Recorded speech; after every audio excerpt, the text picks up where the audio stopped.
Mieux informer tout au long de la procédure d'asile. L'hébergement. Un film d'information du Kölner Flüchtlingsrat, soutenu par UNO-Flüchtlingshilfe. L'hébergement.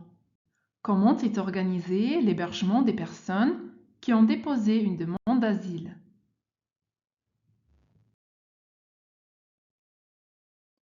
L'hébergement des demandeurs d'asile est assuré dans des établissements différents. En général, seules les personnes en procédure d'asile résident dans ces établissements. Selon l'avancement de la procédure, vous serez logé dans des établissements différents. La durée de l'hébergement dépend également de l'avancement de votre procédure d'asile. Cela signifie que, selon l'étape de votre demande d'asile, le lieu et le type de logement, ainsi que la durée du séjour, peuvent varier. Voici un aperçu des différentes étapes que vous traverserez au cours de votre procédure d'asile. Dans un premier temps, vous serez enregistré dans un centre d'accueil initial. Ensuite, vous serez transféré au centre d'accueil à Bonn. Pendant votre séjour à Bonn, vous aurez un rendez-vous avec le BAMF, l'Office fédéral pour l'immigration et les réfugiés. Un dossier sera créé à votre nom, ce qui marquera l'ouverture officielle de la procédure d'asile. De plus, votre audience concernant votre parcours migratoire et vos motifs de fuite aura également lieu à ce moment-là. Après votre séjour dans le centre d'accueil initial, vous serez transféré dans un établissement central d'hébergement en Rhénanie du Nord-Westphalie.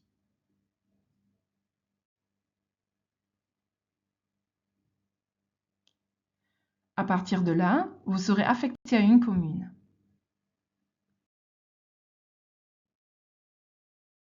L'endroit où vous serez finalement hébergé dépend des 16 États fédéraux.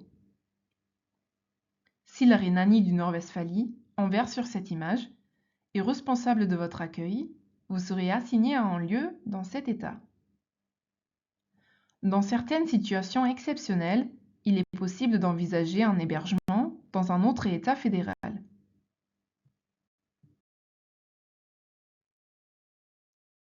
Vous trouverez ici un aperçu des différents types de logements et de la durée du séjour. Dans le centre d'accueil initial où vous êtes enregistré, vous ne restez normalement qu'une nuit au maximum. Ensuite, vous serez transféré vers le centre d'accueil Camp 1. En règle générale, vous y restez jusqu'à ce que les 2 entretiens aient eu lieu. Par la suite, vous serez transféré dans un établissement central d'hébergement, Camp 2. Vous y resterez jusqu'à ce qu'une décision soit prise concernant votre demande d'asile ou jusqu'à l'expiration de votre obligation de résidence. Ensuite, vous serez affecté à une commune, généralement dans un centre d'hébergement collectif en Rhénanie du Nord-Westphalie, où vous avez une obligation de résidence de 3 ans. Puis-je choisir où je serai hébergé? En fait, vous avez la possibilité de demander un placement dans un établissement situé dans ou à proximité d'une ville de votre choix. Vous pouvez faire votre demande de transfert directement auprès de la préfecture. Pour cela, renseignez-vous auprès du point d'information de l'établissement concernant la demande de transfert.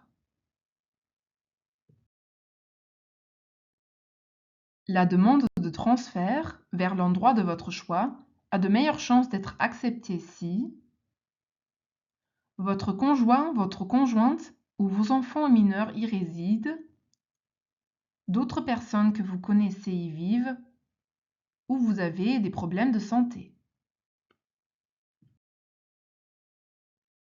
Toutefois, il existe également d'autres motifs qui peuvent justifier un transfert ou une affectation. Il est conseillé de prendre contact directement avec un service de conseil.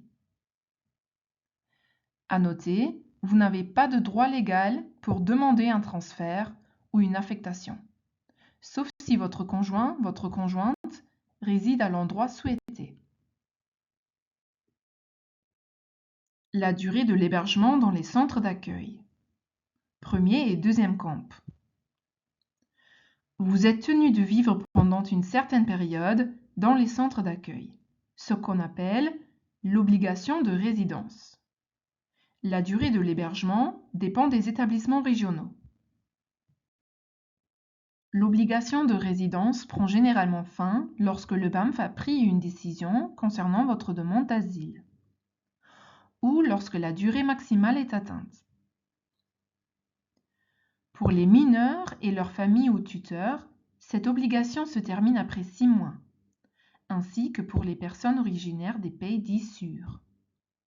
Pour les adultes sans enfants, l'obligation de résidence se termine après 18 mois.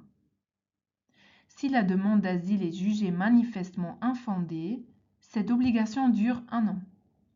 En ce qui concerne les adultes originaires des pays sûrs, il n'y a pas de limite temporelle à l'obligation de résidence. Celle-ci prend généralement fin avec la décision ou l'expulsion. Il y a également d'autres motifs pouvant entraîner la fin de l'obligation de résidence. Par exemple, des raisons de santé, le mariage ou encore en cas de recours contre la décision du BAMF avec effet suspensif. Veuillez vous adresser à un centre de conseil.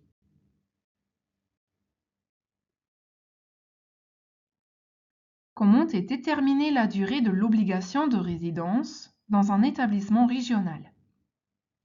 La date déterminante est celle à laquelle votre preuve d'arrivée a été émise. Vous trouverez cette date en bas à gauche à l'intérieur de votre carte verte qui est généralement votre permis de séjour.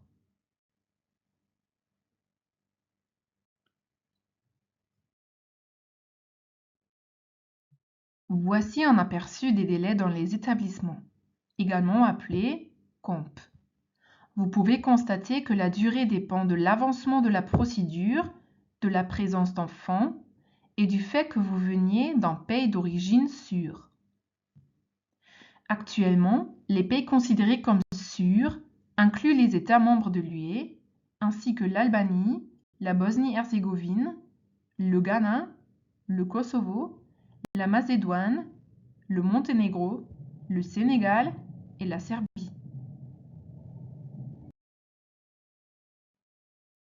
Si l'un de ces délais est presque écoulé, ou si vous avez de bonnes raisons de demander la fin de l'obligation de résidence, parlez-en au conseiller en procédure d'asile de l'établissement.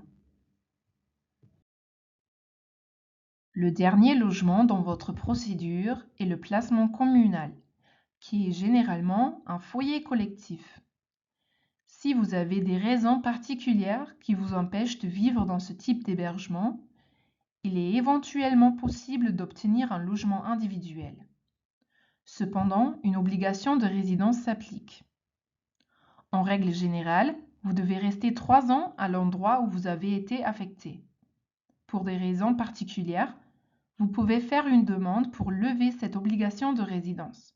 Par exemple, si vous avez la possibilité d'accepter un emploi dans une autre localité. Dans ce cas, veuillez également vous adresser à un service de conseil. Avez-vous encore des questions? Vous pouvez prendre rendez-vous pour une consultation individuelle.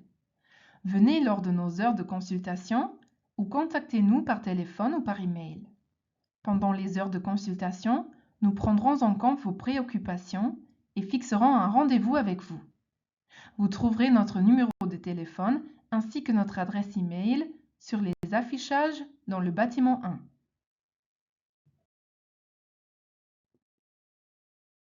Voici nos heures de consultation qui sont les lundis, mercredis et jeudis de 10 à 11h30.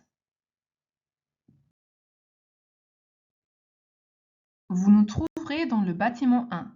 Si l'escalier vous empêche de visiter nos bureaux, appelez-nous et nous viendrons vous voir devant le bâtiment.